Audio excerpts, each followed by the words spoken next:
UP को सालों के बाद संकल्प वाली सरकार मिली। वो संकल्प वाली सरकार जिसे योगी आदित्यनाथ की नेतृत्व में पिछले 4 साल में साबित किया है। अवध से लेकर के बुंदेलखंड तक एक नहीं बल्कि अलग अलग वक्त पर चुनौतियों से निपटे। 4 साल में अपने आप को साबित किया। ऐसे ही एक कैबिनेट मंत्री हैं, नाम है नंदगोपाल नंदी। ज्यादा परिचय के मोहताज नहीं है। अभी फिलहाल के लिए उड्डयन मंत्रालय उनके पास है। अल्पसंख्यक मंत्रालय भी, अल्पसंख्यक वेलफेयर मंत्रालय भी आपके पास ही है। बहुत बहुत स्वागत है आपका नंदगोपाल नंदी जी। इंडिया न्यूज उत्तर प्रदेश उत्तराखंड को अपना बेशकीमती, अपना बहुमूल्य समय आपने दिया है। सबसे पहले तो बहुत मुबारकबाद देना चाहूंगा कि जिला पंचायत अध्यक्ष चुनाव में आप लोगों ने जबरदस्त कामयाबी हासिल की है।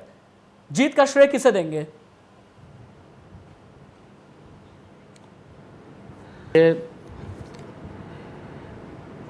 आवाज नहीं आ रही। क्या मेरी आवाज आ रही है आपको? मैं राशिद बोल रहा हूं। हाँ हाँ, आ रही है, आ रही है।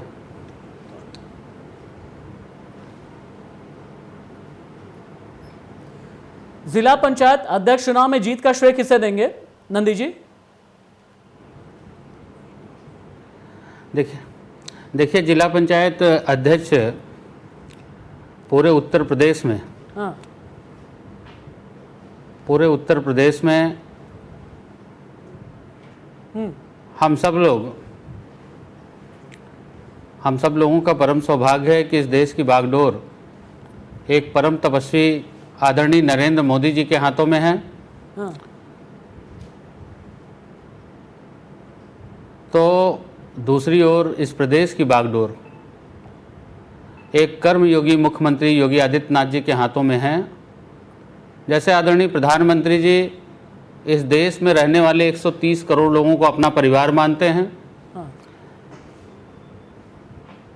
उनको ध्यान में रख कर के योजनाएं बनाते हैं, उसी तरह मुख्यमंत्री जी इस प्रदेश के अंतिम गांव तक विकास की रोशनी पहुंचे, अंतिम व्यक्ति तक सरकार की योजनाओं का लाभ पहुंचे और सबका साथ, सबका विकास, सबका विश्वास सिर्फ नहीं ये नारा, ये है उद्देश्य हमारा।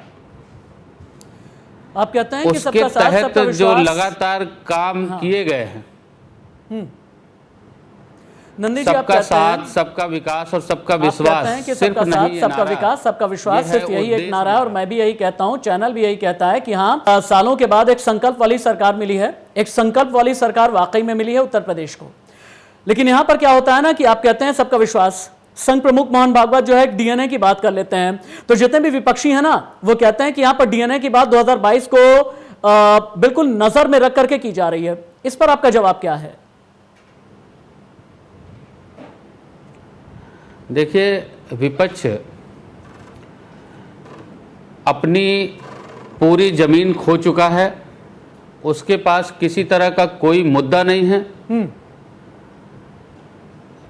जिस तरह से माननीय मुख्यमंत्री जी ने इस प्रदेश की बागडोर को संभाला है, अपराध से, गुंडों से मुक्त करने का काम किया है, विकास की रोशनी अंतिम गांव तक पहुंची है, सरकार की योजनाओं का लाभ अंतिम व्यक्ति तक पहुंचा है, उसी का नतीजा है ये विपक्ष बौखलाया हुआ है।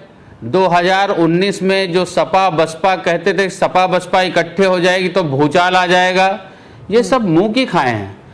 जनमानस ने जाना है कि समाजवादी पार्टी केवल परिवारवादी पार्टी के रूप में और केवल परिवार का भला, परिवार का कल्याण, और थोड़ा बचा तो अपने रिश्तेदारों तक ही सीमित रह गई, पूरे समाज को भी नहीं दे पाती। एकदम ठीक कह रहे हैं आप। और जानते हैं आप जिन लोगों का नाम ले रहे हैं, अगर योगी सरकार का हंटर चलता है ना, योगी सरकार का हंटर चलता है तो इन्हें उसमें भी हिंदू मुसलमान नजर आता है।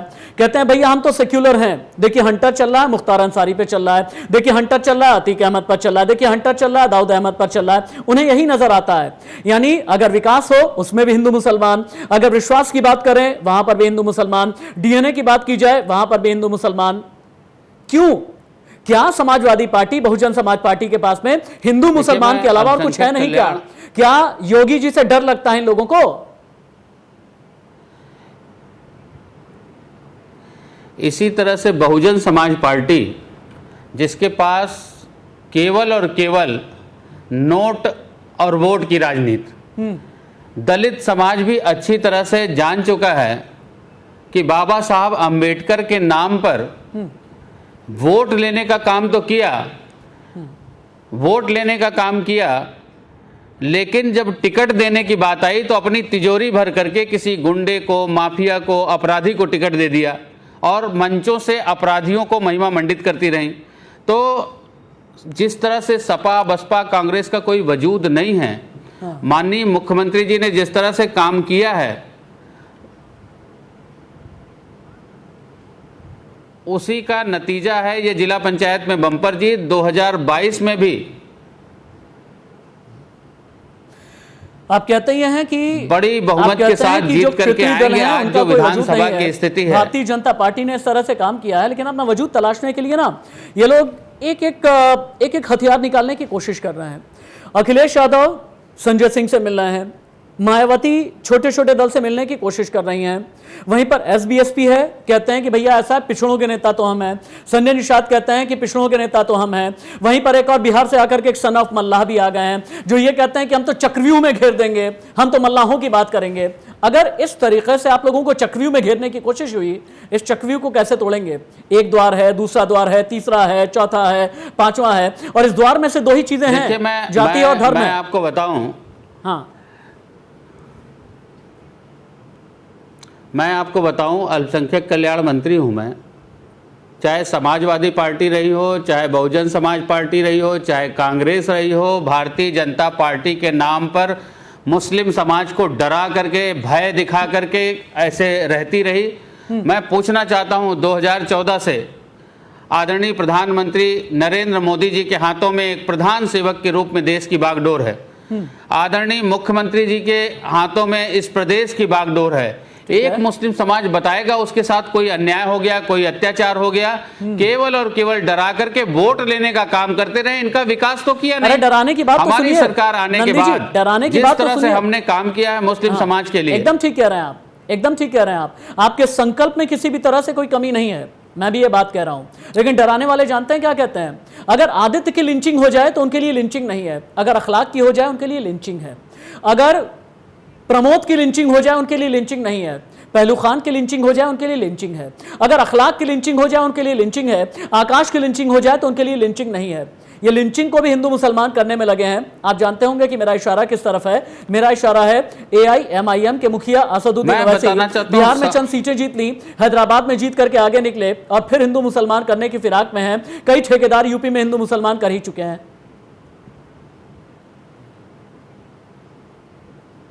देखिए, मैं यही कह रहा हूं कि चाहे सपा हो चाहे बसपा हो, इन लोगों ने अपने दम पर उत्तर प्रदेश पे राज किया है। बसपा ने भी किया था, सपा ने भी किया, जनता ने इनको नकार दिया है। और भारतीय जनता पार्टी की रीति और नीति, उनके लिए वोट की राजनीति नहीं है। देश और प्रदेश को सर्वोच्च पे ले जाना हमारी प्राथमिकता है।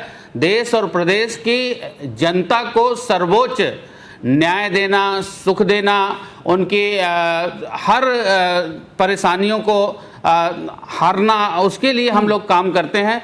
और सबका साथ, सबका विकास और सबका विश्वास, मैंने कहा ना, सिर्फ नहीं ये नारा, ये है उद्देश्य हमारा। ये उद्देश्य धरातल पर दिखाई दे रहा है, इसलिए ये पार्टियां तरह तरह के रोज नाटक, तरह तरह की चीजें कर रही हैं।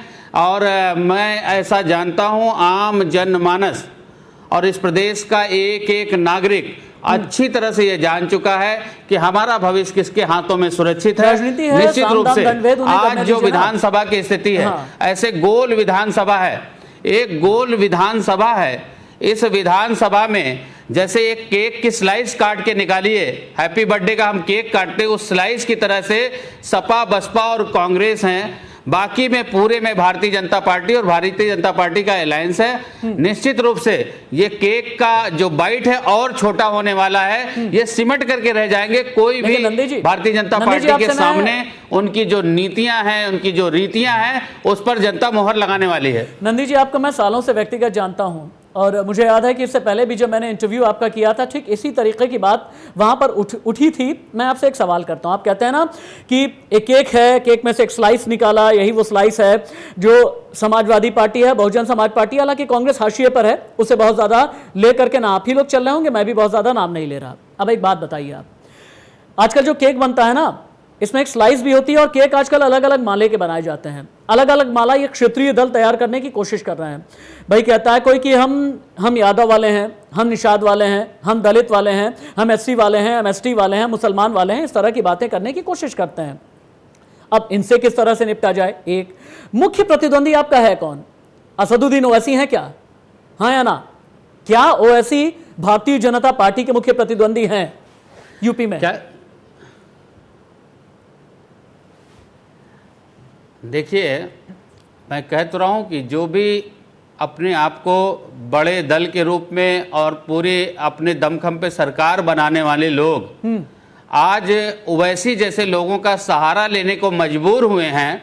निश्चित रूप से कोई भी दल भारतीय जनता पार्टी के सामने टिकने वाला नहीं है, टिक नहीं पाएगा। अभी जिला पंचायत का चुनाव आपने देखा है, आगे ब्लॉक प्रमुख का देखेंगे और 2022 का चुनाव भी ये दिखेगा। अच्छा, जो लोग आप प्रचार के खिलाफ, अपराध के खिलाफ और यहां तक कि आतंक के खिलाफ भी यूपी में एक पूरा सर्जिकल ऑपरेशन चला रहे हैं, जिसकी जितनी भी तारीफ की जाए उतनी कम है। लेकिन क्या है ना, कई लोग थर-थर कांपने लगे हैं। थर-थर कांपने लगे तो थर-थर कांपने लगते हैं कि हमने तो बहुत शोबाजी की थी कि हमारा तो काम बोलता है, लेकिन रिवर फ्रंट भी आप लोगों ने कच्चा चिट्ठा खोल करके रख दिया। लेकिन वही कहने वाले ये भी कह रहे हैं कि आप लोग सीबीआई का इस्तेमाल कर रहे हैं, आप लोग पुल रहे हैं। और इलेक्शन के ठीक पहले, हालांकि जांच शुरू हुई 2017 में, लेकिन इलेक्शन के ठीक पहले छापामारी शुरू हो गई। रिवर फ्रंट घोटाला छापामारी यूपी में हो रही है, पश्चिमी उत्तर प्रदेश, बंगाल में हो रही है, अलग अलग राज्यों में हो रही है। आप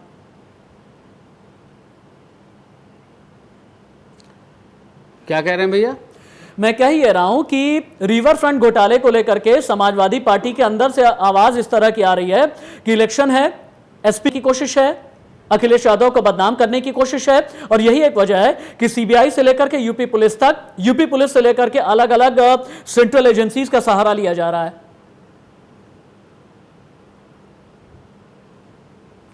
देखिए, जो इनके कुकर्म हैं, जो इन्होंने काम किया है, इनको गद्दी, अखिलेश जी को गद्दी उनके पिताजी की कमाई हुई जो जमीन, उनकी बनाई हुई जमीन पर गद्दी मिल गई। तो उन्होंने 5 साल वीडियो गेम और मोबाइल पर गेम खेलने में बिता दिया।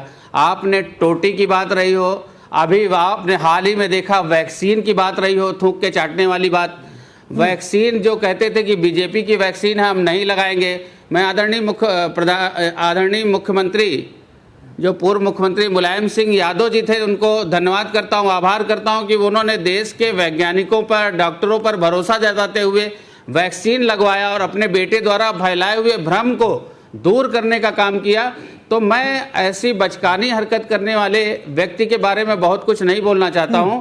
मैं यही कहना चाहता हूं कि भारतीय जनता पार्टी की रीत और नीति राष्ट्र को, प्रदेश को ऊंचाई पर ले जाने के लिए कार्य करती हैं, ऊंचाई पे ले जाने का काम कर रहे हैं। और जनमानस को ये विश्वास है और ये विश्वास दिख रहा है। ठीक है, आप कह रहे हैं कि जनमानस को विश्वास दिख रहा है। क्योंकि जब मैंने करप्शन की बात की तो आपने कहा कि कई कुकर्मी हैं। अब हमें यह बताइए कि अगर कुकर्मी हैं तो कलंक का ये कीचड़ स्नान में आखिरकार कितने दागदार हैं? क्या सिर्फ ब्यूरोक्रेट्स हैं? क्या कोई संतरी है? क्या कोई मंत्री है? या कोई बहुत बड़ा नाम भी है? मैं रिवर फ्रंट घोटाले की बात कर रहा हूं।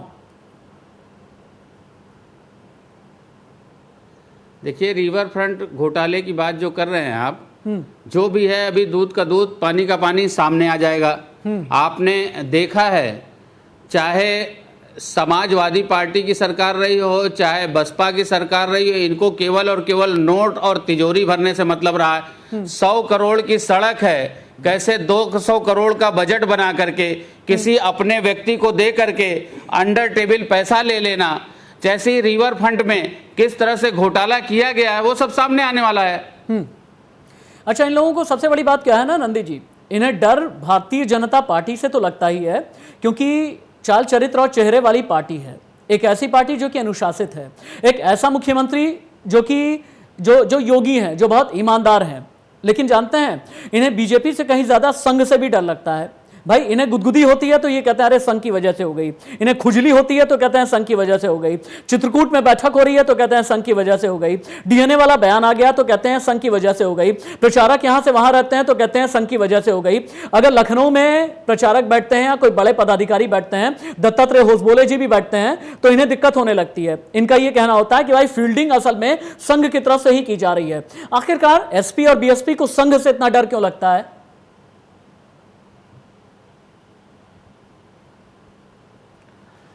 अब इनका डर आप भी अच्छी तरह से समझते हैं और ये इसको बहुत बताने की जरूरत नहीं है। इनको सत्ता हथियाना, सत्ता की मलाई खाना है, केवल इसके लिए काम करते हैं। हम राष्ट्र के लिए काम करते हैं, हम राष्ट्र के व्यक्ति को बनाने के लिए काम करते हैं, हम समाज में सभी को जोड़ करके चलने का काम कर रहे हैं, हम विकास की गंगा बहाने का काम कर रहे हैं। और मैं आज आपको दावे के साथ कहना चाहता हूं कि आप देखिए कि जिस तरह से आतंकी घटनाएं हुआ करती थी, आज आतंकी थर-थर कांपता है। जिस तरह से गुंडागर्दी चरम पर थी उत्तर प्रदेश में, गुंडा और अपराधियों का राज हुआ करता था, भ्रष्टाचारियों का राज हुआ करता था, ये सब समाप्त हुआ है। मैं यहीं पर एक लाइन किसी शायर ने कहा है, वो कहना चाहता हूं, शायर ने कहा है, वो कहना चाहता हूं कि है गरज ऐसी कि सुनकर सारे दुश्मन ढेर है। ये सपा बसपा कांग्रेस सभी इनके सहित, चाहे वो आतंकी हों और चाहे ये गुंडे और अपराधी हों, कि है गरज ऐसी कि सुनकर सारे दुश्मन ढेर हैं, दिख रहा है योगी मोदी भारत के दो शेर हैं। भारत के दो शेरों के आगे यूपी में एक और चीज भी चल रही है। पिछले कई सालों से यहां पर धर्मांतरण का धंधा चल रहा था, धंधा जिसमें गोरख धंधा था, धंधा जिसके तार देश के अलग अलग हिस्सों से जुड़े रहे, धंधा जिसके साथ में एक समुदाय विशेष को जोड़ा गया, धंधा जिसे फंडिंग बड़े बड़े ऐसे संगठनों ने किया जिन्हें भारत में बैन किया गया है, अलग अलग मुल्कों में बैन किया गया है। साजिश के तार पॉलिटिकल हैं, कहीं भारत के बाहर के हैं, और यह षड्यंत्र यूपी में ही क्यों रचा गया? क्या यूपी में किसी को बदनाम करने की साजिश है? देखिए, इस तरह की कारगुजारी में लिप्त एक एक आदमी का काला चिट्ठा खोला भी जा रहा है और उनके खिलाफ कठोर कार्रवाई की जा रही है। एक भी आदमी बख्शा नहीं जाएगा, यही कहना चाहता हूं। आपने एक चीज नहीं बताई, क्या इनका कोई पॉलिटिकल कनेक्शन भी है? अगर है तो क्या यूपी के साथ में है?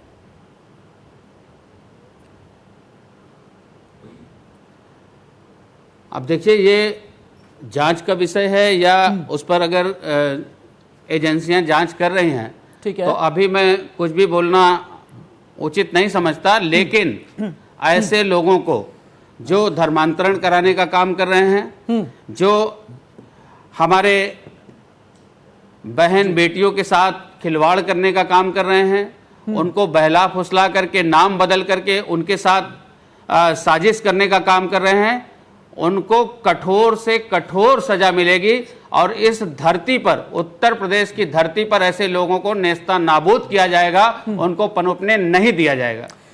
एक और चीज है कि 8 जुलाई को चूंकि मोदी कैबिनेट का विस्तार होने जा रहा है सुबह 10:30 बजे, इसमें यूपी के बड़े बड़े चेहरों के नाम सामने आ रहे हैं। इनमें अनुप्रिया पटेल का नाम सामने आ रहा है, इनमें रीता बहुगुणा जोशी का नाम सामने आ रहा है, रामशंकर कठेरिया का नाम सामने आ रहा है, और यूपी से कई ऐसे चेहरे हैं। कहा यह जा रहा है संजीव बालियान को भी प्रमोट कर दिया जाएगा क्योंकि पश्चिमी उत्तर प्रदेश के बड़े जाट नेता हैं। तो ऐसे में मैं एक ही नाम लूंगा, ये अनुप्रिया पटेल इतने दिनों से क्या नाराज चल रही थी, और क्या आने वाले यूपी विधानसभा चुनाव को देखते हुए ही ये क्षेत्रीय समीकरण, ये जातिगत समीकरण और ये क्षेत्रीय दलों को साथ में लेकर के मजबूती से चलने वाला समीकरण साधने की कोशिश है?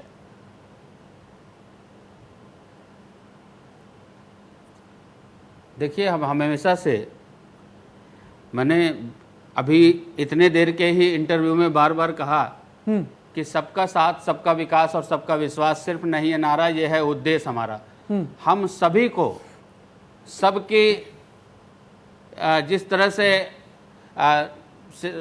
भागीदारी है उसको उस तरह से हिस्सेदारी दे करके सभी लोगों को साथ लेकर के चलने वाले हैं और सबके साथ सभी लोगों के साथ एक सम्मानजनक स्थिति में रख करके सम्मानजनक उनको क्षेत्र और सभी चीज़ों को ध्यान में रखते हुए सबको उचित सम्मान दिया जाता है। ठीक है नंदी जी, आखिर में मैं अपने इंटरव्यू में एक रैपिड फायर राउंड लेकर के ज़रूर चलता हूं जहां पर मेरे सवाल बहुत छोटे होते हैं और एक शब्द में ही आपसे मैं जवाब चाहूंगा। 2022 का चुनाव अब की पार कितने पार?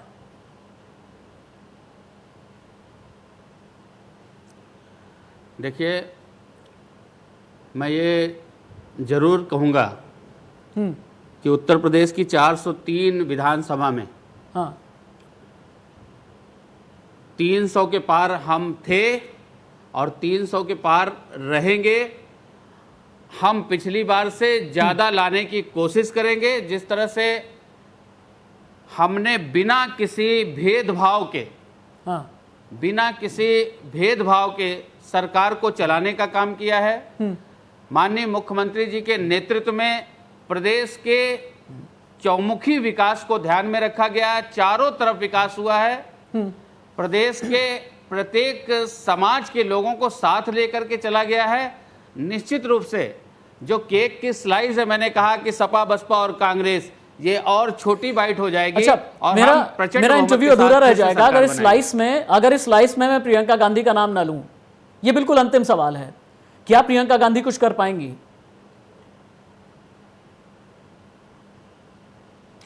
देखिए, पूरी कांग्रेस आज देश में किस स्थिति पर है, तो मैं पीछे अगर आप उठा के इतिहास देखेंगे तो कांग्रेस क्या रहा है उत्तर प्रदेश में, कांग्रेस की स्थिति क्या रही है उत्तर प्रदेश में, आप अच्छी तरह से देख रहे हैं, जान रहे हैं। ठीक है। तो जब सपा बसपा जो अपने को प्रचंड बहुमत के साथ अकेले दमखम पर सरकार बना चुके हैं जी, वो कुछ नहीं कर पा रहे हैं, तो ये कांग्रेस या प्रियंका गांधी जी या राहुल गांधी जी या सोनिया गांधी जी क्या कर पाएंगे? ये कहीं से किसी भी तरह से केवल जो शानदार एकांत में बैठने वाले लोग, एयर कंडीशन से बाहर निकलने वाले लोग, ट्वीट करके फेसबुक पे ट्विटर पे राजनीति करने वाले लोग कुछ भी नहीं कर पाएंगे। आदरणीय तपस्वी कर्मयोगी के रूप में बिना रुके बिना थके कोविड जहां डर का माहौल भय का माहौल बना हुआ था वहां पर भी सड़कों में उतर करके अपनी जान की परवाह किए बगैर लोगों के साथ, चाहे ऑक्सीजन की सप्लाई करा हो, चाहे हम स्वास्थ्य व्यवस्थाओं को 2 गुना करने की बात रही हो, जा करके लोगों का मोटिवेशन बढ़ाने का काम किया है। ऐसे मुख्यमंत्री योगी आदित्यनाथ जी के नेतृत्व में हम 300 के पार आएंगे। नंदगोपाल नंदी जी, बहुत बहुत धन्यवाद आपका इंडिया न्यूज यूपी उत्तराखंड से बात करने के लिए। बड़ी बात यह है कि अपनी बेबाक तरीके से आपने राय रखी है, बिना लाग लपेट के आपने अपनी बात की है और जरा सा भी अब डिप्लोमेटिक नहीं रहे। योगी सरकार के मंत्री, कैबिनेट मंत्री नंदगोपाल नंदी को आप मेरे साथ लाइव देख रहे थे। बाकी खबरों के लिए इंडिया न्यूज यूपी उत्तराखंड पर बने रहें। नमस्ते।